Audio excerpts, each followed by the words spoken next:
Hey there, what can I get you? How about a shot of whiskey? Wait a minute. Ain't you that Izzy Epstein guy? The one who works for the Prohibition Bureau? Dresses in all the costumes? Oh, you're thinking Izzy Einstein. Nah, that ain't it. I'm thinking it's Izzy Epstein. You want to make a bet on it? Sir, one shot of whiskey? Alright. Wait a minute. There's sad news here. You're under arrest. Hey everyone, I'm Gabbie Heinzelman. And I'm Travis Spangenberg. Welcome to Know Your Onions.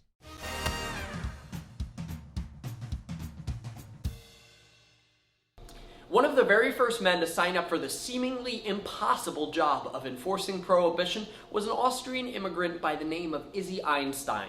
He had absolutely no experience in law enforcement. In fact, he was working in a mailroom at the time. But if you asked him, he had the most valuable qualification of all. He knew how people's minds worked, and he could use that knowledge to become the greatest agent of all time. And he just might have been right. Soon after joining the force, Izzy roped in his friend and native New Yorker, Mo Smith, to be his trusty sidekick. Now, picture a prohibition agent. What do you see? Is it Elliot Ness? Young, athletic, handsome? Now forget all of that. Izzy and Mo were short, round, and almost double the age of the other agents. They may have stuck out in the ranks of the Bureau, but in the speakeasies, they perfectly blend in with the crowds of regular old New Yorkers. Izzy also had a serious knack for languages. He could speak Yiddish, German, Polish, Hungarian, Czech, even a little bit of Russian and Italian.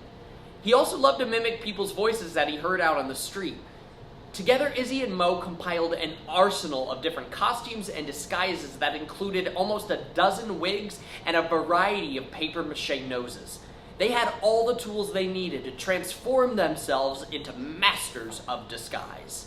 When word spread through the bars of New York about the exploits of Izzy and Mo, owners started posting photographs of them so the bartenders wouldn't get themselves locked up. One problem. They never looked the same.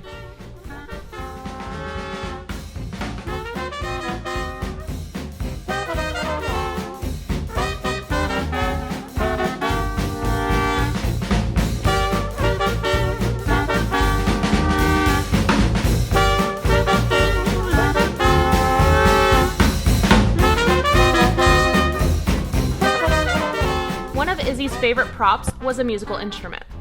He'd dress as a member of an orchestra, grab something to play, and head down to the speakeasies. If somebody got suspicious, they'd ask him to play something. Luckily, Izzy could play.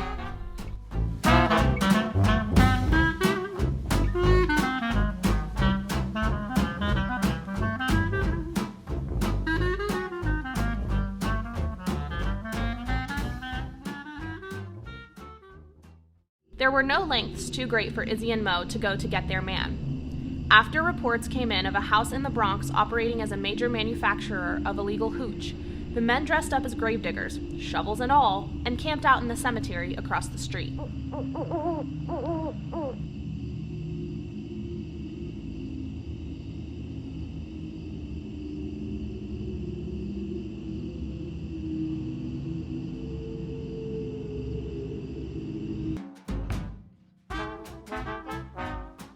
Sometimes, Izzy could get targets to give themselves up using old-fashioned honesty. He'd walk up to the door of the speakeasy, flash his badge, and the doorman would erupt with laughter at the joke. They'd let him right in, and he'd bust the joint. Their techniques, which Izzy christened the Einstein theory of snooping, were enormously successful. In fact, Izzy was so confident in his ability to trick bootleggers, he never even carried a firearm during his raids. In just 5 years, Izzy and Mo racked up 4,392 arrests and boasted a 95% conviction rate. They confiscated 5 million bottles of liquor worth an estimated value of $15 million, forever cementing their place as true legends of law enforcement. Hey, Travis! Hey, Kayla. Can you go disguise yourself as someone who works at a museum?